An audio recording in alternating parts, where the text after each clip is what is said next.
This is Out Loud and Laughing. What is up, chosen fam? Welcome back to the studio. Today, we are gearing up for an absolute masterclass in comedy, resilience, and unapologetic authenticity.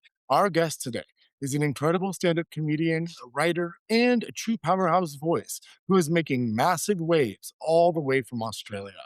They are a brilliant creator who stands on stage, grabs the mic, and turns their lived experience as a trans, non binary person into pure comedic gold. They aren't just breaking down barriers, they're laughing right through them and showing everyone that humor is the ultimate tool for connection. Please welcome to the pod the phenomenal Chris McAllister. Hey, Chris. Oh my goodness. I should get you to write all of my intros. That was epic. Uh, well, you've done the work. We're just here I to bring sound you. awesome. You You are. are awesome, Chris. We're so Thank you. you're welcome. We're so incredibly stoked to have you here on Out Loud and Laughing, joining our chosen family. Now, a huge part of our chosen family is meeting you for the first time today, and we want to properly introduce them to who you are. So, before we dive into the comedy festivals and the heavy hitting industry stuff, we always like to go back to the roots where it all happens. What was the origin Chris story like? And growing up in England, were you always a funny kid in the room, or did that comedy gene sort of like kick in later in life? In England, I feel like you need to have the gift of the gab, we Yeah. call it. Like you need to be able to banter. And so you give as good as you get. And we're very heavy on the sarcasm. And my dad was always very sarcastic as we were kids. So you couldn't really there was no mollycoddling or anything like that. And I think that I always prided myself on a witty repartee, and even when I was in primary school, and um, I always wanted to be funny. I wanted to be known as being funny. I Mm. remember that. I remember I had a best friend, Charlie Dean, and people always thought that, oh, Charlie's so funny. Charlie's so funny, and I was like, I'm funny too. And I remember feeling a bit jealous that I wasn't known as being funny.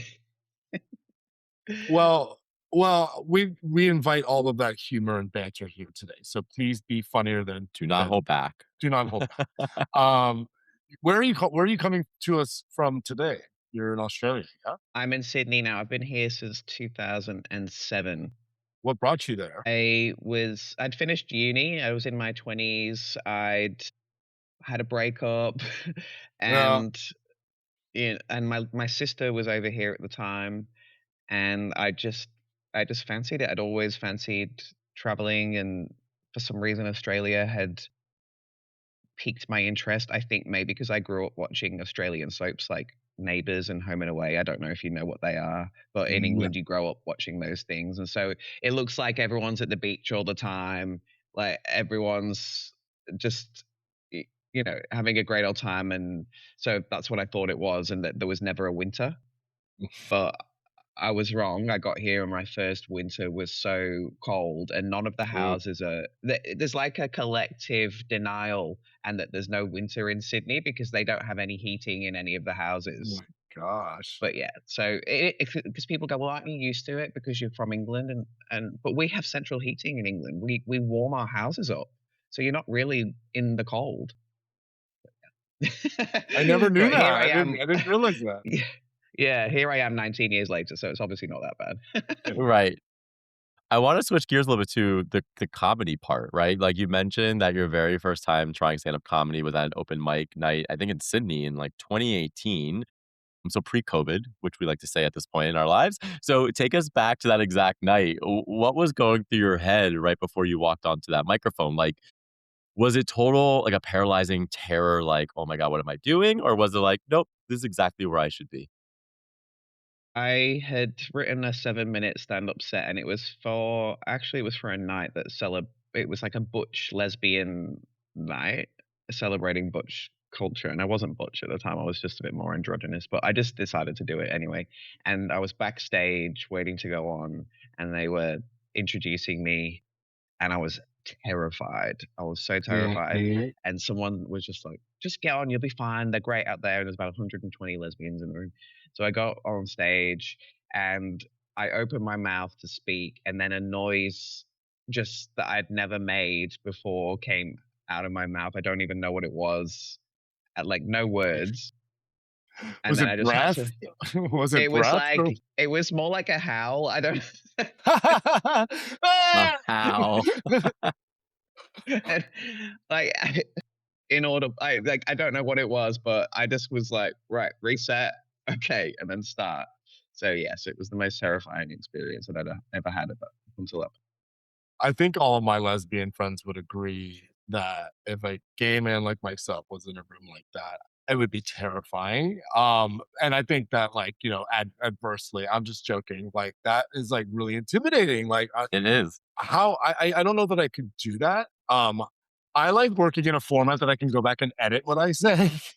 um, you're kind of like in the moment. Spotlight's on your face. What inspired that 7-minute set? And can you share some of it with us? I'm curious. Like, how do you make a room of 120 lesbians laugh? That's the hard part. I That's a know. funny yeah. Well, I'd started writing a little bit of comedy. I don't know why. I just thought I could write, so I just wrote a little bit one time, and I never did anything with it. And then there was just I saw a call out on Facebook or something saying, "Hey, we're doing this night. Anybody want to do a performance?" And so there was different things like spoken word, drag, uh, various different dance, like various different performances. And so I said, "Oh, maybe I would like to do some comedy," and they were like, "Yeah, great, come along." And so that's how that happened. But I'm so glad it did because it really got me. I wasn't performing at all before that. Like I used to perform at like church or something when I was a kid, and then hadn't done anything until I'm a lot older in 2018, and I realized like I love being on stage and we live for the applause basically. So um yeah, and it got me it gave me that bug to keep getting back up and keep improving. I love writing comedy. I love seeing the funny things in life Yeah. because I'm always like just looking out for what's funny in Yeah. life, which is so much So nicer. many things, right? Like, It's so many things. it's such a better position to be in than looking out for what's terrible. Yeah. Well, So and I feel even like if it's terrible. what's interesting about your comedy too is you bring your full self to comedy as well, right? And so you haven't shied away from all parts of yourself, which I think is also like we always say there's truth in like comedy and truth, I guess. Like when I took improv, I remember learning that. And so how is it bringing like your full self to a comedy show? I mean, it is a full self, but I do think that because I'm doing that on stage with a microphone where it's a one-way conversation, there is always that people say that it's very vulnerable being on stage, but I'm also not giving anyone a right to reply. Like I'm saying Mm, things and I have the power of the microphone. So I'm purposefully putting myself in a more powerful position. So I don't know, it's a bit of a strange kind of dichotomy of like, am I being vulnerable or am I purposefully not being vulnerable? I don't know because I've just been thinking about this for a little bit. I'm writing my next show at the moment, which is talking about a time in my life that is was a bit of a struggle, and I'm trying to put it in a comedic show, and I am delving into the more vulnerable part. And so this is a new territory for me because I think before the comedy has been used as a deflection and like water off a duck's back kind of thing. So you say something like I get lots of people saying like transphobic or ignorant things to me and I make a joke out of it. So Right. to me, that's not me being vulnerable. That's me being very having lots of armor. So Mhm. yeah, We know. I mean, I think that, regardless of what letter of the alphabet you represent in our beautiful spectral community, of non-binary folk and queer folk, I I can't help but like draw so many connections to that. So thank you for articulating that so beautifully. I think that you captured the experience, but you've also captured so beautifully your lived experience as a trans and non-binary person in your comedy. navigating that comedy, though, I'm curious.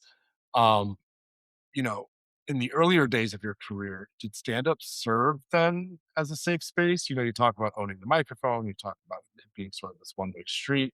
Do you think that it was a place where you can maybe process your journey out loud, or just did it just feel like an extra layer of armor, like you said? Like, do you think it was more than that? Well, when I was first started, I just identified as a lesbian. I hadn't even considered going on sort of this gender journey. It wasn't in my Mhm. sphere of like experience. I hadn't even thought about gender. No one was talking about non-binary people or anything in 2018 over here. They might have been over there. I don't know. We're always a little bit behind in I mean, it Australia. depends. It depends on the day. It depends on the day of the week over here, apparently. And So who's in office. it's all. Yeah. Yeah, Well, that's what I mean. But yeah, yeah. yeah, exactly. So yeah, we've been quite lucky here. So, but that meant that no one was talking about it, and I didn't really understand non-binary. Remember at the time, um, but so the comedy was just me having fun being on stage talking about the like lesbian stereotypes and stuff like that. And then I when I did start the journey of transitioning and looking at my gender, I'd started a show called Queers of Joy, which was a night to celebrate gender diversity and stuff. But it was at the same time as me having these thoughts. And so the very first show, I was still using my full name, she, her pronouns. We had the second show 2 months later. And by that point, I'd decided to start taking hormones, and then I changed my pronouns to they then. Then the third show, like 2 months later, obviously my voice had started dropping. Then the fourth, and so the first few, like I was giving updates to the audience. I In thought real it would be time. in real time. Yeah, and saying, and like my voice is croaky, and it's like that's not COVID, by the way. That's me. I'm on testosterone. Because it was all very There's people. Correct. There's people like I COVID-y saw at this. the time. There's people. Yeah, there's people like I saw this amazing comedian Chris. Oh, the one with the low voice. Oh no, their voice wasn't low Yeah. enough yet. You know what I mean? Like, Yeah, yeah. what week did you go? That's hysterical. Yeah, yeah, yeah. So and then so things change over time, but it was great because it was like I could get to talk about it in public and not Yeah. have any shame about everything that was happening. And I also felt like I had a whole community coming along with me on the journey. And so that, and I took a break from stand up after COVID started. So I wasn't going into those rooms doing 5-minute sets to people that Mm. didn't know me. I was hosting a show where people had come and they might have already known me, and they were in a show that was there for gender diversity. So it was a very safe stage for me to be divulging, you know, what was going on at the time. That's kind of my next question too that I was interested in because, I want to understand the cultural landscape a little bit in Australia because from an outsider's perspective, Australia can look like total paradise, very inclusive. But we also know every place kind of has their own hurdles and struggles. How does queer, trans, the non-binary experience in Australia differ from maybe what you see or hear in the UK or the States? Even through the lens of even just being in the comedy club scene?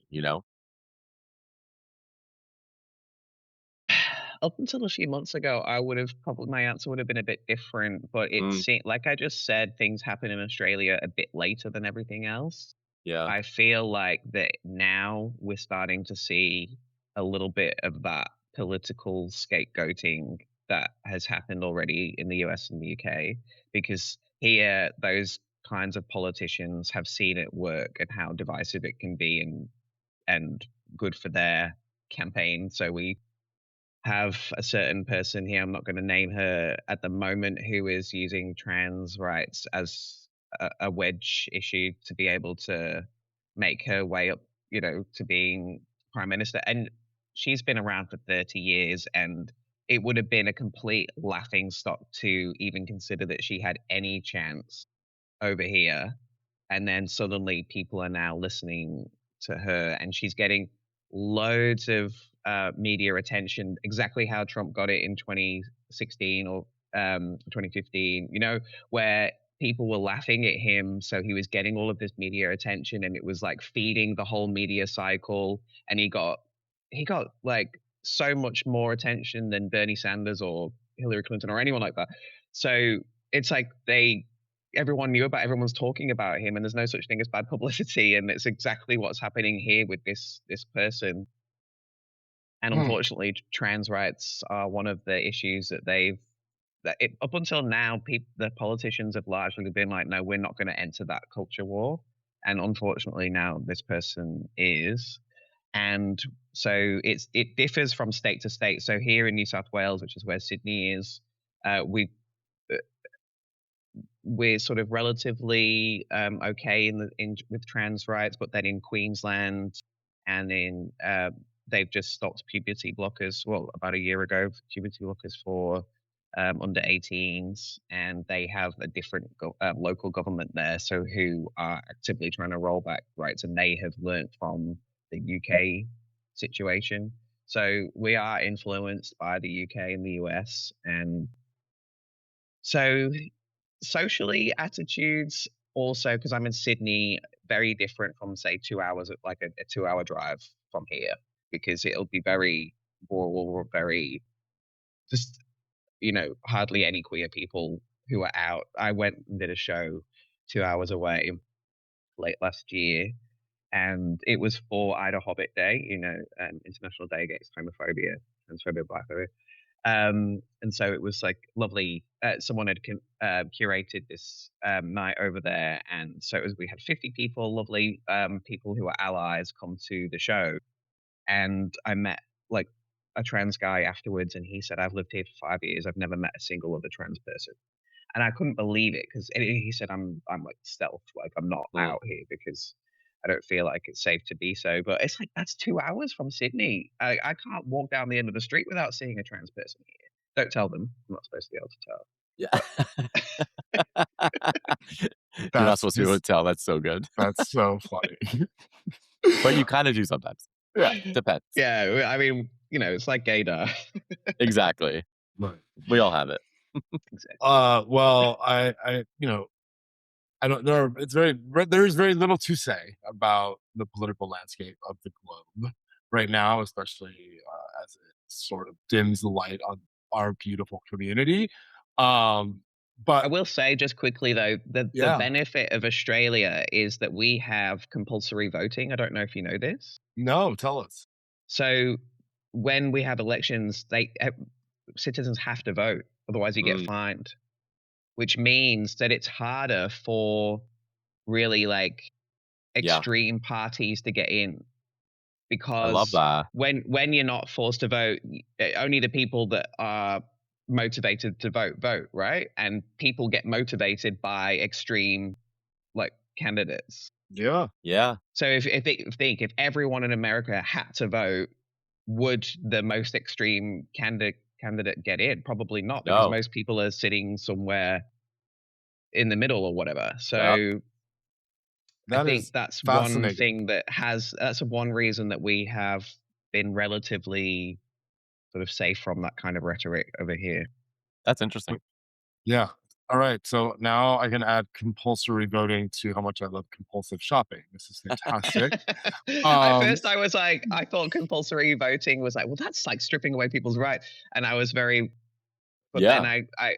I heard the reasoning why, and and I thought, oh, okay, that does make more sense. It makes complete sense. I also want to shift gears and focus on something incredible that you were able to accomplish. You recently had a killer run at the Melbourne International Comedy Festival. We feel festivals like that can be chaotic sometimes. So, what did it feel like to take up space on such a massive, prestigious platform and see people genuinely connecting with your story and your punchlines? I mean, Melbourne International Comedy Festival is one of the biggest comedy festivals in the world, so it was amazing to go down and be able to do that and meet people and do the show 7 nights in a row, and improve myself as a comedian and how I connect with people. And some shows were smaller, so I didn't even use a microphone, and um, it was great. I mean, it's what I want to be doing all the time. I Mm, think about stand up comedy all the time. And the show itself is the story of, I started a project for myself last year where I started posting a video every day on Instagram about being trans, but like a joke, like a funny video. And so I started doing that every day, and I was getting lots of followers and people interacting with um my my content and stuff. And so, but I was also getting the flip side, because with visibility is a two-edged sword, and so I was getting all of these comments like, "You lot are just trans because you were bored during lockdown." Good one. Yeah, and then God almighty. how I responded to that, Yeah, and what'd you say? well, yeah, you got me. Honestly. It was either that or bake another loaf of sourdough. Oh, Um, jeez. Yeah. It's unbelievable the things people have the audacity to say yeah, to others regardless of anything, but okay. I mean the bit of yeah, and so if it, I mean things like that are just so ridiculous. They're funny. So I was also getting a comment all the time, "I can tell you're still a woman," but then I Mm. would get, "I can tell you're still a man" in a comment directly underneath. So one day I posted that, and then just spontaneously, people that had been following me for a while started saying, "Well, I can tell you're a lovely person, and I can tell I like watching your videos," things like that. And so it gave me this idea, and it was just after Trump got inaugurated, and he'd said there was only two genders, and people were saying you don't exist. And I could see that lots of trans people online were feeling isolated, and they didn't have any allies. And because he was doing all of those executive orders, like on his first day and stuff. Um, so I asked people in a video, I said, I, to me, I don't think that people, I think that, that trans people do have allies and they're not alone. And that this political thing is not to do with us as people. And so I invite you to say, "I can tell," and then just say something really lovely instead of "I can tell you something." That's And beautiful. Yep. so I started that, and then so I posted it one evening, and then within an hour there were 300 comments. And then I was looking through them all, they were all really lovely comments. And the next morning I woke up, there were 3,000 comments, and they were just lovely, lovely comments. And I was trying to respond, I couldn't respond to them in time. And so that my show is about how that all started, and the beautiful allyship campaign that was or is still ongoing. There's like over 100,000 comments there now of people saying that, "I can tell the world's better with trans people in it. I can tell you have an ally with me. I can tell I love my trans daughter," things like that. So it's just that that post has gone on a different algorithm now. It doesn't get any transphobia at all. It's found all of the people in the world that are not fooled by the hate and the transphobia, and um yeah, that actually just care about people or are indifferent, or some people are indifferent to trans people. Some people Yeah. just go, "I can tell, I actually couldn't tell, but you seem like a decent person to me." So who cares? Like, Gee, do you know thanks. what I mean? But like, it's Yeah. like, the posters like reached people that are not actively engaged in trans issues either way, but are just live and let live. Yeah, And correct. those people you never hear from online either, because you only ever hear like one side or the other. So like I mean, it would be interesting to have a vote of what like everyone thought, because I do think that most people like just let people live their lives. I'm interested to see how that plays out. I'll be watching on that. Well, Chris, we could be talking about this all day, but we wouldn't let you leave out loud and laughing without playing our little game that we like to call this or that. We're calling this one the Laugh Your Ass Off edition. It's time for another round of this or that, the unhinged get to know you game. Yeah. The rules are simple though. Just no overthinking, no pulling punches, just the first vibe that hits your spirit. I will go first. Do you prefer a sold out comedy theater or a gritty, intimate underground club? Sold out comedy theater. Why not? I don't want to be in a gritty. Take gritty out. I take gritty out. Intimate underground, maybe. Yeah, I'm but far too posh from gritty. uh, That's too you can good. tell. I can tell you're posh. See, I'm good at this. Chris, are you a Vegemite on toast, or are you a classic British breakfast? Marmite. Marmite You like Marmite. is the British version of Vegemite, and it's far superior. Yeah. What's the Yes. difference? Is it the brand Uh, or is it a different ingredient? Yeah. it's a different brand altogether, but the consistency is different. It's got more like a honey consistency. Okay. It's probably not as salty. It's got a slighter sweet to taste. Okay. But when I go back to the UK to visit, I always bring back a jar of Marmite. I don't eat Alright. Vegemite. Don't tell Adding me. it, adding it to my Amazon list, or yeah, buy now, one click. My might. Love it. Marmite. Okay, we But asked you love it or you hate it. exactly. Well, I've never had it, so Yeah, well, that's their marketing. It's like they Yeah. have adverts where people are eating it and they're like, "Ugh," like this, and then other people are eating it and love it. It's like you either love it or you hate it.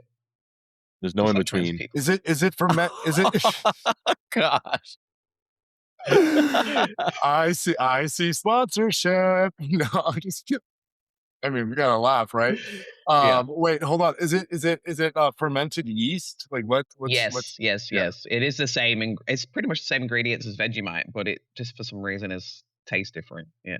all right. Just wanted to clear that up. We asked every single guest, do you prefer scruff or no scruff? What is scruff? Wait, Hair, like hair there's on the an face. app. Yeah. It could be many things, Chris. Anything. Oh, I don't know. Do you like it's hair, Chris? Yeah. On other people or myself? Yes. Yes. What do you exactly? This one always I gets don't know. questions. It does. Yeah, Everybody it knows depends. that. It depends. There's someone I know who at work who is growing a mustache at the moment, and I think Yeah. it looks ridiculous because he's got such a young, boyish face. Not And I anymore. just think, God, good for you, but you look ridiculous. But I haven't told him that, and he's so handsome. But then there's others that it's like, oh, I don't know. Did you watch Schitt's Creek? Oh, Of yeah. course. Yes. So, what's Alexis's boyfriend's name? Oh, yeah. Ted. Ted. Mm. Yes. Like in the later seasons, they've got him like with the 5 o'clock show, and he looks so handsome. Yes. But he didn't in like season 1. So he was I put it scruff down when to yeah. the scruff and the hair. So I think it depends. So you're saying it depends. Okay, that's fair. Yeah. We'll take it. When you're writing your comedy, are you writing your jokes in total silence, or are you in a chaotic coffee shop? I'm probably driving. Love that. Yeah, right. Like a I'm not shower, I'm not or phys- yeah.